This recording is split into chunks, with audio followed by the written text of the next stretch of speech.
প্রিয় দর্শক, আমন্ত্রণ জানাচ্ছি ঢাকা মহানগর উত্তর রূপনগর থানা ৭ নং ওয়ার্ডে অবস্থিত সোনার বাংলা বহুমুখী সমবায় সমিতি লিমিটেড উদ্যোগে এক মত বিনিময় সভা অনুষ্ঠান অনুষ্ঠিত হয় ৪ আগস্ট ২০২৫ সন্ধ্যা ৭ ঘটিকায় রূপনগর আবাসিক এলাকায় সোনার বাংলা মার্কেটের সামনে মাঠ প্রাঙ্গণে।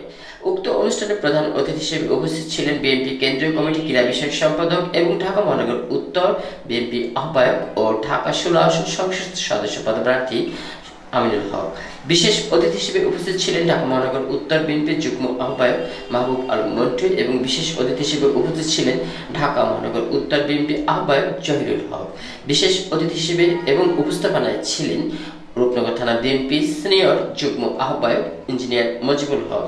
বিশেষ অতিথি হিসেবে উপস্থিত ছিলেন ঢাকা মহানগর উত্তর বিএনপি সদস্য আশরাফুল ইসলাম এবং উপস্থিত ছিলেন রূপনগর থানা বিএনপির সাবেক যুবদল সম্মানিত সাধারণ সম্পাদক বর্তমান বিএনপি নেতা রূপনগর থানা আব্দুল্লাহ আল মামুন। এবং অনুষ্ঠানে বিশেষ অতিথি হিসেবে উপস্থিত ছিলেন রূপনগর আবাসিক জনকল্যাণ সমিতি সভাপতি শাহ আলম মোল্লা এবং উপস্থিত ছিলেন মণিপুর স্কুলের সহকারী প্রধান শিক্ষক ওয়াহিদ আনসারি। অনুষ্ঠানে সভাপতিতে ছিলেন ঢাকা মহানগর উত্তর রূপনগর থানার ৭ নং ওয়ার্ড বিএনপি সম্মানিত সভাপতি শফিকুর রহমান মামুন এবং অনুষ্ঠানটির সঞ্চালনায় ছিলেন রূপনগর থানার ৭ নং ওয়ার্ড বিএনপি সম্মানিত সাধারণ সম্পাদক খোকন মাতবর। অনুষ্ঠানের সহযোগী সঞ্চালক ছিলেন ৭ নং ওয়ার্ড বিএনপি সিনিয়র সহসভাপতি ইমরান মুন্সি ও ৭ নং ওয়ার্ড বিএনপি সহসভাপতি ফতুন মিয়া। প্রিয় দর্শক, চলুন আমরা আপনাদেরকে পুরো অনুষ্ঠানে নিয়ে যাচ্ছি, থাকবেন আমাদের সাথে পুরো অনুষ্ঠান জুড়ে। আমি ছিলাম আপনাদের সাথে শাহ আলম সম্রাট, রিপোর্টার এমসিবি টিভি।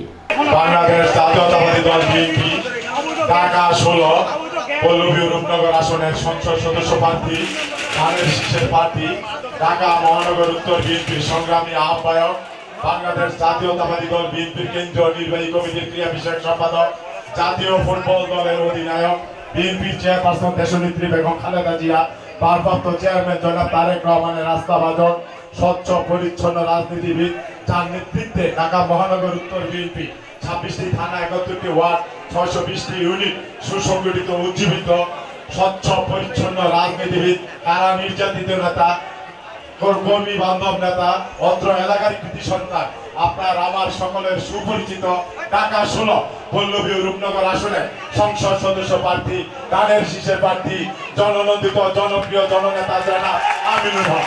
জননন্দিত জনপ্রিয় জননেতা জনাব আমিনুল হক।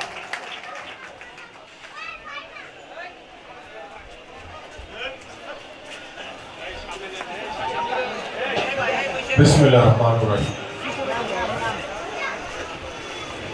আজকের এই সোনার বাংলা বহুমুখী সমবায় সমিতি কর্তৃক আয়োজিত মত বিনিময় সভার সম্মানিত সভাপতি এবং উপস্থিত আমাদের মহানগরের নেতৃবৃন্দ, আমাদের থানার নেতৃবৃন্দ, ওয়ার্ডের নেতৃবৃন্দ এবং আমার সামনে বসা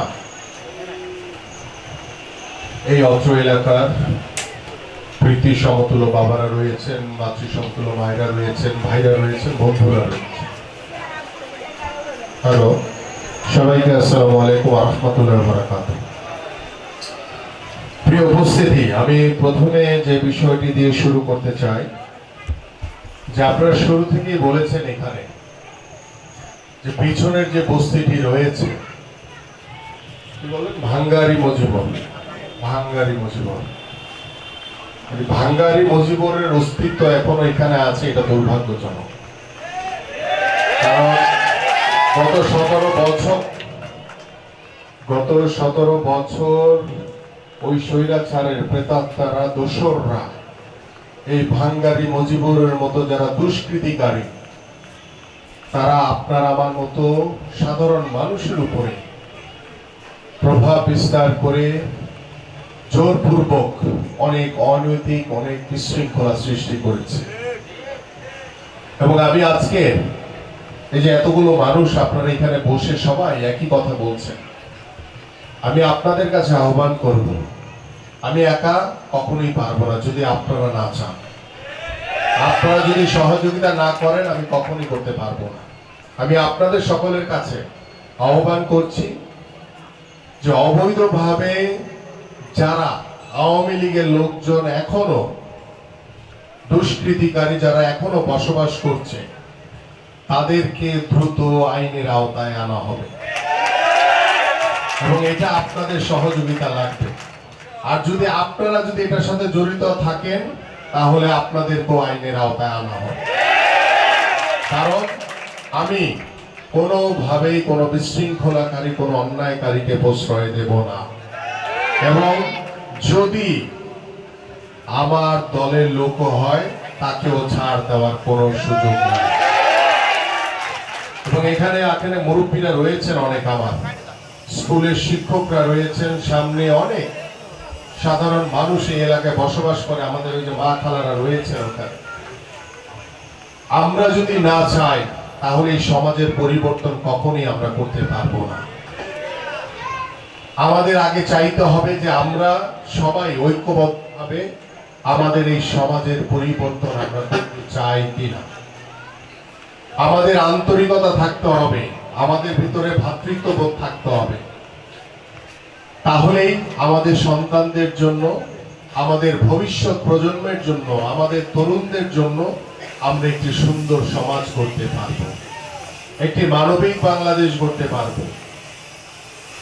যদি আপনারা সকলে সহযোগিতা করেন, আপনাদের পাশে থেকে আপনাদেরকে সঙ্গে রেখে আমি এই অত্র এলাকার যত প্রকারের সমস্যা রয়েছে, আমার যেটা এখন সামর্থ্যের ভিতরে কুলায় আমি সেটা সর্বোচ্চভাবে সমাধান করার চেষ্টা করব। আর যেটা আপাতত পারবো না, যেগুলি আমার নোট করে রেখেছি আমি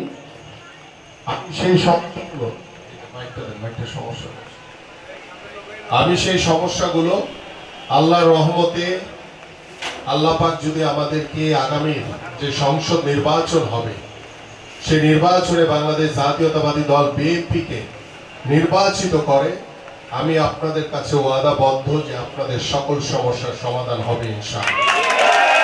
এবং আমাদের এখানে এক রুমানা আপু, তিনি খুব সাহসিকতার সহিত বেশ কিছু কথা বলেছেন, আমার মনে হয় আপনাদের এখান থেকে শিক্ষা নেওয়া উচিত।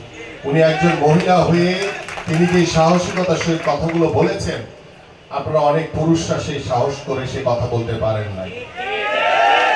আমি এই জন্য আপনাকে ধন্যবাদ জানাই এবং আমি আপনার পাশে রয়েছি, আপনাদের পাশে থাকবো।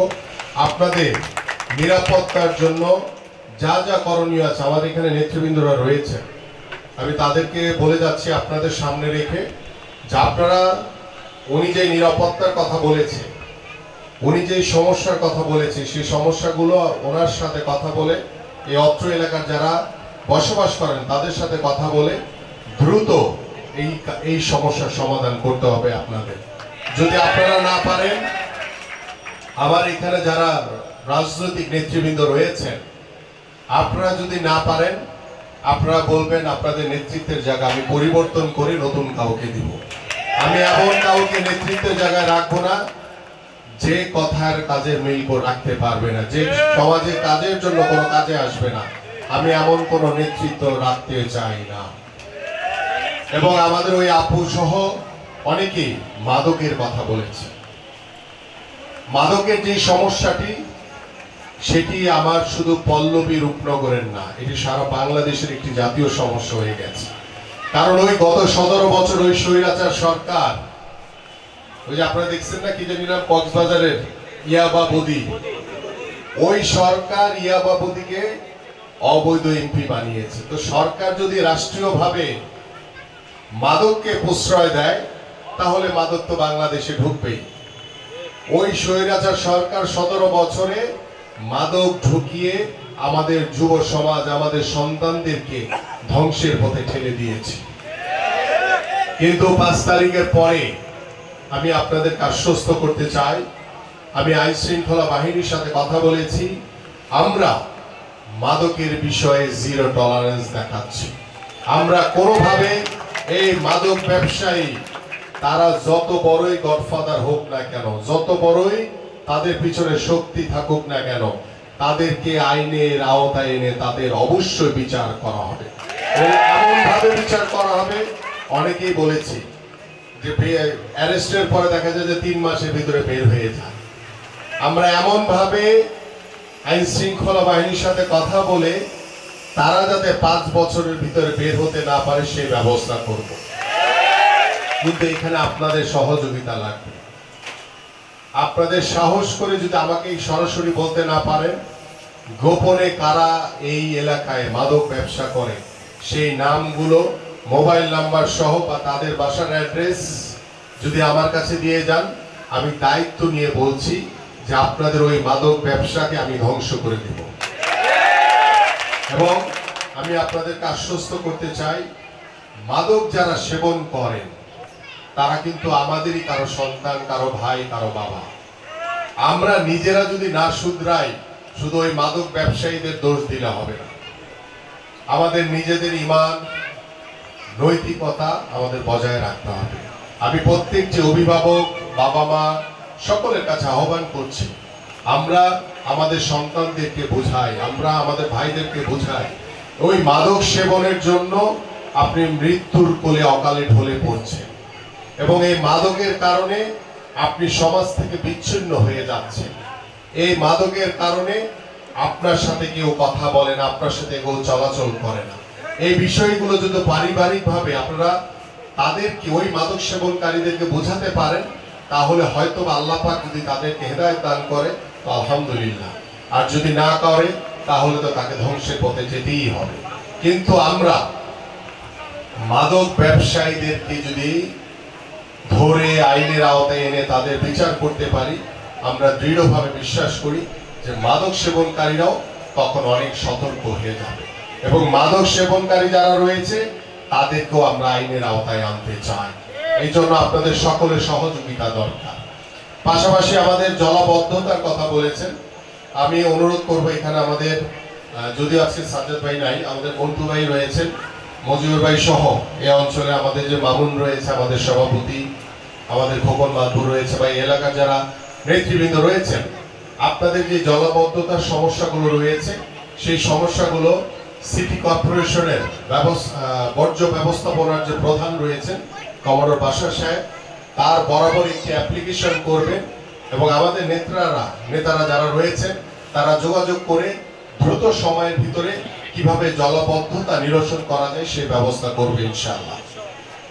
কিন্তু এই জলাবদ্ধতা কিন্তু আমাদের কারণেই হয়, আমরাই কিন্তু এই জলাবদ্ধতা তৈরি করার অন্যতম মাধ্যম। কারণ আমরা ময়লাগুলো নির্ধারিত জায়গায় না ফেলে আমরা যেখানে সেখানে ময়লা ফেলে দিই, যার কারণে 2 দিন পর পর আমি হয়তো বা পরিষ্কার করে যাবে সিটি কর্পোরেশন, আবার তৈরি হবে, আবার পরিষ্কার করবে, আবার তৈরি হবে।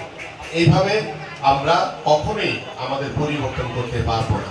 বাট আমি একটি কথা বলে যাই, এই যে এখানে বস্তি এলাকাগুলো রয়েছে, এটা টোটালি আপনারা ভালো বলতে পারবেন এটা বৈধ না অবৈধ। এটা কি বৈধ নাকি অবৈধ? জোরে বলেন। যদি অবৈধ হয়ে থাকে বা তারা যারা এখানে বসবাস করে, যারা নিরীহ মানুষ রয়েছে, যারা দিন আনে দিন খায়, কেউ রিক্সা চালক, কেউ ভ্যান চালক, কেউ তরকারি বিক্রেতা বা বিভিন্ন কর্মের সাথে জড়িত রয়েছে, এই নিম্ন আয়ের মানুষদের আমরা একটি পুনর্বাসনের ব্যবস্থা করতে চাই। এবং সেই পুনর্বাসনের ব্যবস্থা আমি আপনাদেরকে আশ্বস্ত করতে চাই যে সংশ্লিষ্ট কর্তৃপক্ষ যারা এই জায়গার মালিক, যে মন্ত্রণালয় হক, আল্লাহ যদি আমাদেরকে আগামী নির্বাচনে নির্বাচিত করে, আমরা প্রত্যেকটি এলাকায় যেখানে নিম্ন আয়ের মানুষ বসবাস করে সেখানে তাদেরকে পুনর্বাসন করে তাদেরকে স্থায়ী বন্দোবস্ত করে দেওয়া হবে ইনশাআল্লাহ। এবং আপনাদেরকে আশ্বস্ত করতে চাই যে আমাদের প্রত্যেকটি নিম্ন আয়ের মানুষ যেখানে বসবাস করে সেখানে আমরা বিনা বেতনে ফ্রি পড়াশোনার ব্যবস্থা করতে চাই, শিক্ষা ব্যবস্থা তৈরি করে দিতে চাই, যাতে তারা, আমাদের সন্তানরা, অনেকে টাকার অভাবে তাদের অসহায় মানুষ যারা রয়েছে তারা হয়তো বা সন্তানকে পড়াশোনা করাতে পারে না, আমরা সেই ব্যবস্থা বিনা বেতনে ফ্রিতে আমরা করে দেওয়ার ব্যবস্থা করব ইনশাআল্লাহ। পাশাপাশি আমাদের এই নিম্ন আয়ের যারা মানুষ রয়েছে তাদের এখানে একটি মাতৃ সদন হাসপাতাল হওয়া খুব জরুরি এবং আমরা সেখানেও বিনা খরচে ফ্রিতে পার্মানেন্টলি সবসময় যাতে তারা চিকিৎসা সেবা, স্বাস্থ্য সেবা পায়, সেটা আগামী নির্বাচনে আল্লাহ পাক যদি আমাদেরকে নির্বাচিত করে প্রত্যেকটি ওয়ার্ডে ওয়ার্ডে আপনার মাতৃ সদর হাসপাতাল হবে ইনশাআল্লাহ। প্রত্যেকটি ওয়ার্ডে ওয়ার্ডে আমাদের নিম্ন আয়ের যারা মানুষ রয়েছে তাদের জন্য আমরা তাদের সন্তানদের জন্য শিক্ষা ব্যবস্থা তৈরি করে দিব। পাশাপাশি আমাদের প্রত্যেকটি এলাকাতে কমিউনিটি সেন্টার খুব প্রয়োজন। সেই কমিউনিটি সেন্টারগুলো আমরা ইনশাআল্লাহ আমার পল্লবী এবং রূপনগরের এলাকার প্রত্যেকটি মানুষের জন্য আমার সেই কর্ম পরিকল্পনা রয়েছে। আল্লাহ পাক যদি আমাদেরকে নির্বাচিত করে ইনশাআল্লাহ আপনাদের এই এলাকায় শুধু শিক্ষা, স্বাস্থ্য না, প্রত্যেকটি সমস্যার সমাধান হবে এবং আরো কি কি প্রয়োজন রয়েছে আমাদের সন্তানদের জন্য কর্মসংস্থানের ব্যবস্থা হবে, সেটা সরকারি হোক সেটা বেসরকারি চাকরি হোক। প্রত্যেকটি পরিবার তার যোগ্য শিক্ষিত যারা সন্তান রয়েছে তাদের সকলের চাকরির সুবিধা হবে ইনশাআল্লাহ। এবং এখানে খেলার মাঠের কথা বলা হয়েছে, খেলার মাঠ এটি খুব বেশি দরকার আমাদের। আমি কিন্তু ইতিমধ্যে অনেক জায়গায় বলেছি যে যেখানে যেখানে খালি জায়গা রয়েছে সেই খালি জায়গাগুলো আমরা সংস্কার করে, যদি সেটা সিটি কর্পোরেশন হয় তাদের সাথে কথা বলে ওই জায়গাগুলো সংস্কার করে কিভাবে আমাদের সন্তানদের জন্য খেলার জায়গা, খেলার উপযোগী করে দিতে পারি সেই ব্যবস্থা নিতে হবে। এবং সেটার জন্য আপনারা যারা রয়েছেন এলাকার মুরব্বী, আপনাদের সাথে আমাদের নেতৃবৃন্দ, তাদের সমন্বয় আপনার এই কাজগুলো দ্রুত করতে হবে। শুধু আপনারা বললেন আমরা বললাম এখানে সীমাবদ্ধ থাকলে হবে না, আমাদেরকে আগায় আসতে হবে, তাহলে আমরা পারবো। এবং আপনারা যখন আগায় আসবেন, যদি আমি ইতিমধ্যে বলেছি আমাদের নেতারা যদি কোনো সহযোগিতা না করে তাহলে সরাসরি আমার কাছে বলবেন, আমি নেতার পরিবর্তন করে নতুন কাউকে দিব যে আপনাদের হয়ে কাজ করবে। এবং এটা কিন্তু আমি মেইন করে বলছি, আমাদের নেতারা সতর্ক হয়ে যান। কোনোভাবে কোনো প্রকার কোনো অনৈতিক কোনো কর্মকাণ্ডের সাথে যদি আমার নেতারাও জড়িত থাকে তাকেও কোনো ছাড় দেওয়ার কোনো সুযোগ নেই। এবং পাশাপাশি এখানে ভ্যান চালক অনেকে রয়েছে বিভিন্ন রাস্তার পাশে, অনেকে বললেন এখানে আজান দিচ্ছিলেন।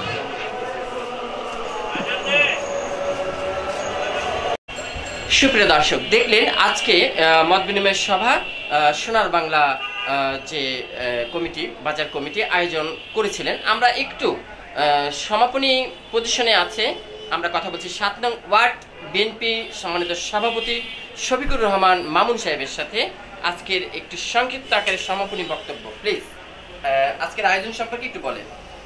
বিসমিল্লাহির রহমানির রহিম।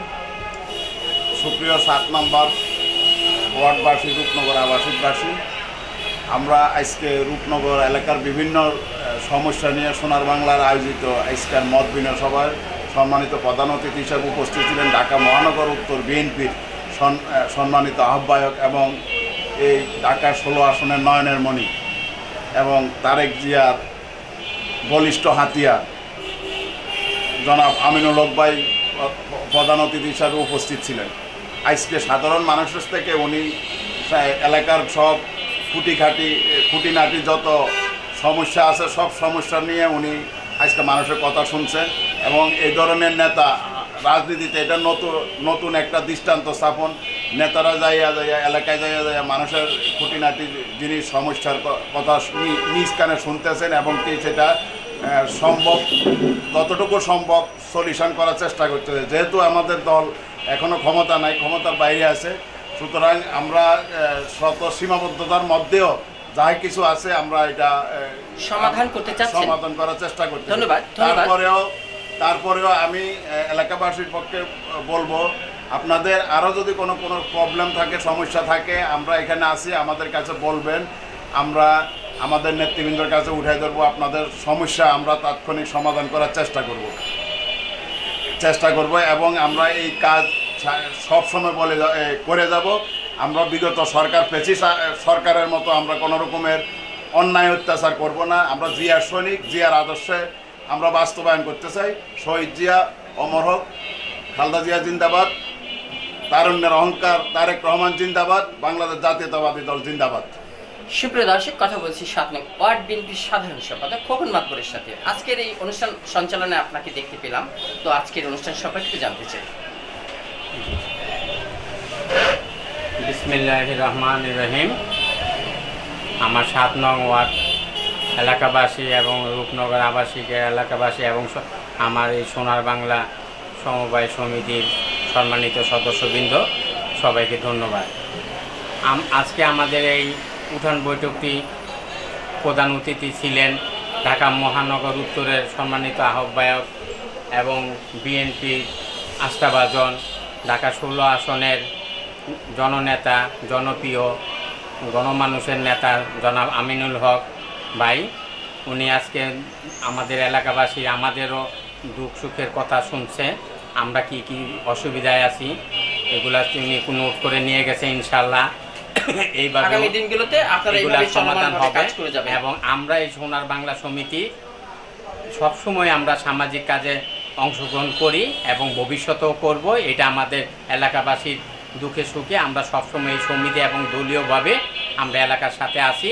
সকলের যত সমস্যা আছে ইনশাআল্লাহ আমরা চেষ্টা করব এটা সমাধান করার জন্য। আমাদেরকে সবাই জানাবেন এবং আপনাদের সহযোগিতায় আমরা অবশ্যই সচেষ্ট থাকব। বাংলাদেশ জিন্দাবাদ, জাতীয়তাবাদী দল জিন্দাবাদ, আলমের অহংকার তারেক রহমান জিন্দাবাদ। আল্লাহ হাফেজ। ধন্যবাদ।